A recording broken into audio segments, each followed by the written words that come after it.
தியா பிறந்தநாளுக்கு நாளைக்கு அன்னதானம் பண்ணுறதுக்காக நிஷா வந்து சந்தையில் ஜாமான் வாங்க வந்துட்டா. இட்லி சாம்பார் சட்னி செய்ய முடிஞ்சதை செய்யலாம். என்ன தானேஷ் அப்போ நாளைக்கு ஹாப்பி எல்லாருக்கும் இந்த வயசான தாத்தா படிக்கலாம் அன்னதானம் பண்ணிடுவீல்ல. கேரட் வாங்குவோமா? நாளைக்கு இட்லி சாம்பார் ஒரு எத்தனை இட்லி? ஒரு 100 இட்லி சுட்டுருவியா? Very good. என்னடி தடவிக்கிட்டு இருக்க? கேரட்டு, பீன்ஸு, கத்தரிக்காய், முருங்கைக்காய் வாங்கிட்டா, உருளைக்கிழங்கு, தக்காளி வெங்காயம் வாங்கியாச்சு. இதெல்லாம் வாங்கி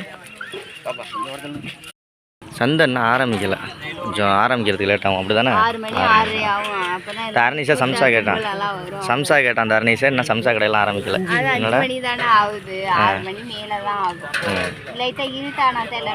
வருவாங்க. நாங்கள் கொஞ்சம் வேலை இருக்குது, மாவெல்லாம் இட்லி மாவெல்லாம் அரைக்கணும்ல, அதுக்கு அதனால் வந்துட்டோம். எல்லாம் வீட்டுக்கு வந்தாச்சு, எல்லாம் மாவெல்லாம் அரைச்சிக்கிட்டு வந்தாச்சு. இங்கே பாருங்கள், நாளைக்கு எலுமிச்சம்பழம், காய்கறி, முருங்கைக்காய், கருவேப்பிலை, கொத்தமல்லி, உருளைக்கிழங்கு, மாவும் போய் மில்லில் அரைச்சிக்கிட்டு வந்தாச்சு. அது ஏன்னா வீட்டில் அரைக்கிறது நிஷா வளர்ப்ப ஒரு ஆள் சிரமம், அதனால வெயிட்டு தூக்கக்கூடாது. கிரைண்டருக்கெல்லாம் கழுவணும். கடையில தான் போய் அரைச்சிட்டு வந்தோம். ஆமா. ஓகே, இப்போ நாளைக்கு இட்லி எல்லாம் சுட்டு 60 ரூபா காசு தான் போட்டு கொடுத்து நம்ம வந்து அதனால என்ன இருக்கு, அதனால ஒன்றும் ப்ராப்ளம் இல்லை.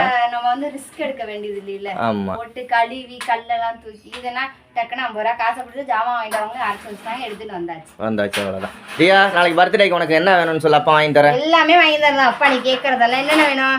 அந்த சோடா வந்து கோலி சோடா வந்து கேட்டிருக்காங்க, அது குடிக்கிறதுக்கு. அப்புறம் வேற என்ன மாதிரியா வாங்க? கேக்கு, ஸ்ப்ரே, வெடி பட்டாசு வாங்கிருக்கு. ஆல்ரெடி கேக்கு அது ஸ்ப்ரேவும் வெடியும் வாங்கிருக்கு. ஆனா இன்னொன்னு தரணீஸ் பிறந்தநாளுக்கு 2 வாங்குனீங்கல்ல, ரெண்டுமே ஏன் பிறந்தநாளுக்கு ரெண்டுமே வாங்க.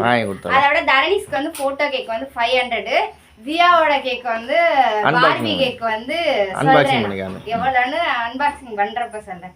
தியாவுக்கு வந்து பார்பி கேக் கேட்டிருக்காங்க. அவ வந்து போன வருஷமே கேட்டா பார்பி கேக்கு. நான் புகைக்கார கொண்டு கண்ணில் அடிச்சுக்கிட்டு இருக்கேன், அறிவு கட்டண. இந்த வருஷம் வந்து தியா பார்பி கேக் அவ கேட்ட மாதிரியே பார்பி கேக்.